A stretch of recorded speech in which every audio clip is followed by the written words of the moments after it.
Hello everyone, welcome back to our channel.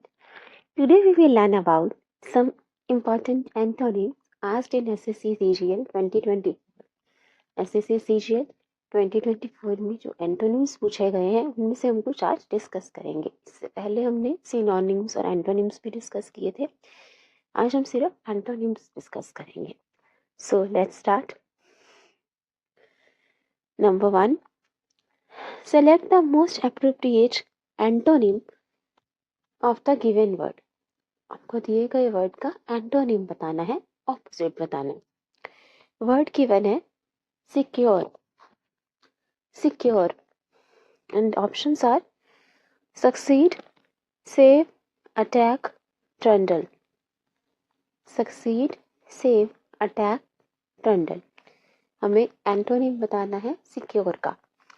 Secure का मतलब होता है सेव कर लेना, किसी चीज को सुरक्षित कर लेना, उसको हम कहते हैं सिक्योर। एंड सक्सीड का मतलब क्या होता है? टू बी सक्सेसफुल, जीतना। सेव का मतलब भी हो गया प्रोटेक्ट करना, बचाना। अटैक का मतलब होता है आक्रमण करना, प्रहार करना, अटैक करना। तो एंटोनिम क्या हो जाएगा सिक्योर का? अटैक। सिक्योर का उल्टा हो गया अटैक। सिक्योर मतलब हो गया सेव करना, बचाना, तो उसका उल्टा हो गया एंटोनिम हो गया अटैक करना, मतलब प्रहार करना। So answer is option number 3, attack. Next देखते हैं। Select the most appropriate antonym of the given word. हमें गिवन वर्ड का एंटोनिम बताना है। अब यहाँ वर्ड गिवन है अटैक, अटैक गिवन है वर्ड। अटैक मतलब हुआ प्रहार करना। ऑप्शंस हैं ambush, defence, production, engagement. Ambush, defence, production, engagement. So antonym बताना है हमें अटैक का। अटैक का ऑपोजिट क्या होगा? देखो, एम्बुश, एम्बुश का मतलब होता है जैसे कोई पीठ पीछे अटैक कर देता है, आक्रमण कर देना, घात कर देना, उसको कहते हैं एम्बुश। किसी को धोखे से जैसे अटैक करना, घात करना, उसे एम्बुश कहते हैं। डिफेंस का मतलब हुआ बचाना, प्रोटेक्ट करना। Production and engagement. So antonym हो जाएगा अटैक का डिफेंस। अटैक का मतलब हुआ प्रहार करना, डिफेंस का मतलब बचाना। बाकी एम्बश का मतलब होता है surprise attack from a hidden position, मतलब पीठ पीछे किसी पे वार कर देना, घात कर देना, उसे कहते हैं एम्बश। डिफेंस का मतलब हुआ बचाव, protection. So answer is option 2, defence. Next देखते हैं। Select the most appropriate antonym of the underline word in the given sentence. दिए गए सेंटेंस में जो अंडरलाइन वर्ड है उसका एंटोनिम बताना है। सेंटेंस है हमारे पास, I refuse to let anything come in my way of dreams. I refuse to let anything come in my way of dreams मतलब मेरे सपनों की राहों में, जो मेरी वे ऑफ ड्रीम्स है, जो सपनों की राहें हैं, उसमें मैं किसी चीज को नहीं आने दूंगी। I refuse to let anything come. Refuse मतलब होता है मना कर देना, कि किसी चीज को आने से मना कर देना, रिजेक्ट कर देना, उसे एक्सेप्ट ना करना, उसे कहते हैं हम रिफ्यूज करना। So I refuse to let anything come in my way of dreams. Refuse का आपको एंटोनिम बताना है। ऑप्शंस है रिप्रेस, बेल्क, अकॉर्ड, परमिट।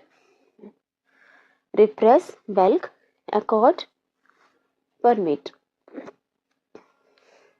देखो, रिफ्यूज का मतलब तो होता है मना करना, किसी चीज के लिए रिजेक्ट कर देना, मना कर देना। तो उसका ऑपोजिट क्या हो जाएगा? परमिट। परमिट का मतलब होता है अलाउ करना, किसी चीज के लिए आज्ञा दे देना, परमिशन दे देना, उसे हम कहते हैं परमिट। तो रिफ्यूज का ऑपोजिट हो जाएगा परमिट। बाकी ऑप्शंस के मीनिंग देख लेते हैं हम।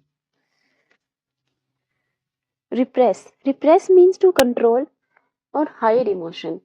रिप्रेस का मतलब होता है कि अपने इमोशन को कंट्रोल करना या अपने इमोशन को दबाना, दूसरों के सामने जाहिर नहीं करना, व्यक्त नहीं करना अपनी भावनाओं को, उसको कहते हैं repress. Like he try to repress his anger, उसने अपने गुस्से को मतलब सबसे छुपाने की कोशिश की, सबके सामने जाहिर नहीं किया अपना गुस्से को, उसको व्यक्त नहीं किया लोगों के सामने, उसको हाइड करना, अपने इमोशन को छुपाना या कंट्रोल करना, उसको कहते हैं रिप्रेस। बेल का मतलब भी होता है रेसिस्ट, रिफ्यूज, किसी चीज के लिए मना कर देना, रिफ्यूज करना, उसका विरोध करना। Accord means agree. अकॉर्ड का मतलब होता है एग्री, मतलब सहमत होना किसी चीज से, उसे हम कहते हैं अकॉर्ड। तो यहाँ आंसर हमारा परमिट हो जाएगा। अब यहाँ आंसर अकॉर्ड क्यों नहीं हुआ? अकॉर्ड का मतलब होता है भी है एग्री करना, सहमत होना किसी चीज से या किसी बात से, लेकिन परमिट का मतलब होता है अलाउ करना, आज्ञा देना। यहाँ पे वर्ड गिवन था रिफ्यूज। रिफ्यूज मतलब मना करना, रिजेक्ट करना, तो उसका ऑपोजिट जो है बेटर अपोजिट हो जाएगा परमिट, मतलब अलाउ करना, आज्ञा देना। तो इसलिए यहाँ पे परमिट इसका एंटोनिम होगा। अकॉर्ड का मतलब होता है एग्री, सहमत होना। नेक्स्ट देखते हैं, select the most appropriate antonym of the bracketed word to fill in the blank. जो वर्ड ब्रैकेट में दिया हुआ है उसका आपको एंटोनिम ऑपोजिट बताना है। The chef requires dash vegetable for the salad. Chef को डैश वेजिटेबल चाहिए सैलेड के लिए, और वर्ड हमें गिवन है स्टेल, उसका ऑपोजिट हमें बताना है एंटोनिम। स्टेल का एंटोनिम, स्टेल का मतलब क्या होता है? Something not fresh. स्टेल का मतलब होता है नॉट फ्रेश, बासा, इसको हम बासा कहते हैं। स्टेल का मतलब हो गया बासा, जो फ्रेश नहीं है। तो उसका ऑपोजिट क्या होगा? ऑप्शन है हमारे पास green, fresh, cut, leafy. Green मतलब हरी सब्जियां चाहिए शेफ को, फ्रेश सब्जी चाहिए, कट, और लीफी, लीफी मतलब पत्तेदार जो वेजिटेबल्स होते हैं। तो the chef requires dash vegetables for the salad. Option stale, stale का हमें एंटोनिम बताना है। स्टेल का मतलब होता है नॉट फ्रेश, बासा, तो उसका एंटोनिम क्या हो जाएगा? Fresh. So answer is option 2, fresh. Next देखते हैं, select the most appropriate synonym of the given word. आपको दिए गए वर्ड का सिनोनिम एंटोनिम बताना है। Select the most appropriate antonym of the given word, दिए गए वर्ड का एंटोनिम ऑपोजिट बताना है।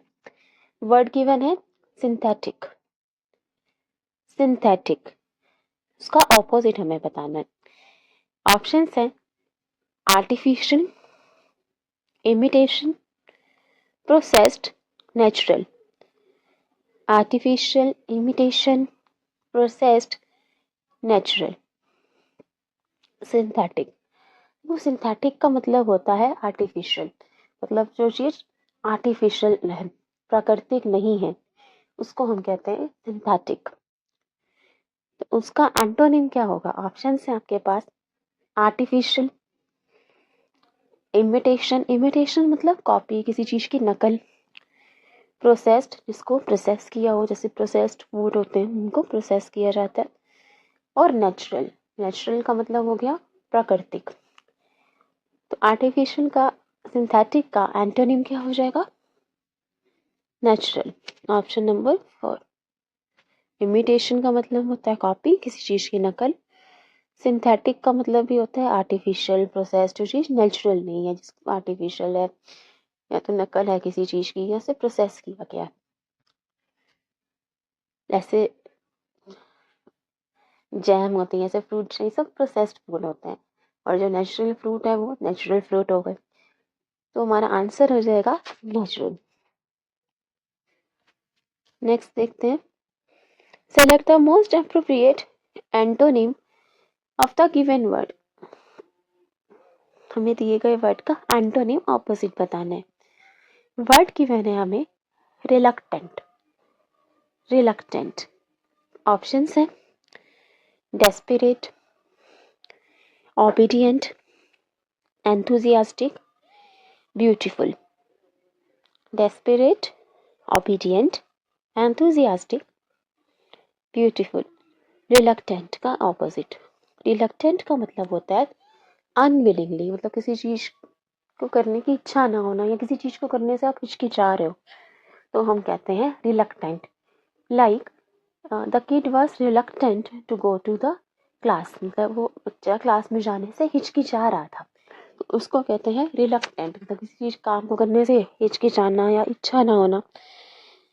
तो रिलक्टेंट का एंटोनिम क्या होगा? डेस्परेट, ओबीडियंट, एंथुसियास्टिक या beautiful.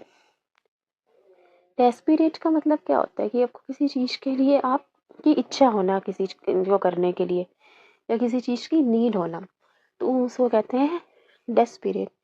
Like he is in the desperate need of the job, मतलब उसको जॉब की बहुत ज़रूरत है, मतलब उसको करने की बहुत इच्छा है, वो ज़रूरत है। ओबीडियंट का मतलब होता है आज्ञाकारी, obedient student. Enthusiastic, energetic, and beautiful का मतलब तो सुंदर। तो रिलक्टेंट का एंटोनिम क्या होगा?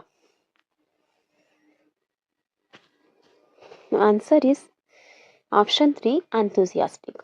देखो एंथुसियास्टिक का मतलब होता है एनर्जेटिक, किसी चीज़ के लिए उत्साहित होना, एनर्जेटिक होना। तो रिलक्टेंट का मतलब होता है अनविलिंगली, किसी चीज़ को करने की इच्छा ना होना, किसी काम को करने से हिचकिचाना। तो रिलक्टेंट का ऑपोजिट हो जाएगा एंथुसियास्टिक। नेक्स्ट देखते हैं, select the most appropriate antonym of the given word. दिए गए वर्ड का हमें एंटोनिम ऑपोजिट बताना। वर्ड गिवन है कैंडिड। कैंडिड, कैंडिड का मतलब होता है straight forward, Frank, open, honest, जो मतलब स्पष्टवादी, जो स्पष्टता से जैसे अपनी बात कह देता है, वो स्ट्रेट फॉरवर्ड पर्सन है, ऑनेस्ट है, फ्रैंक है, तो उसको हम कैंडिड कह सकते हैं। हमें बताना है इसका एंटोनिम। ऑप्शंस हैं tender, guileless, dishonest, irrelevant. Tender, tender का मतलब होता है सॉफ्ट, जेंटल, नाजुक, उसको टेंडर कहते हैं। गर्लीलेस, गर्लीलेस का मतलब होता है one who is easily tricked, मतलब निष्कपट होते हैं जो लोग, और जिनको इजीली ना लोग ट्रिक कर लेते हैं, उन्हें बेवकूफ़ बना लेते हैं, उनका फ़ायदा उठाना लेते हैं, उसको कहते हैं गर्लीलेस।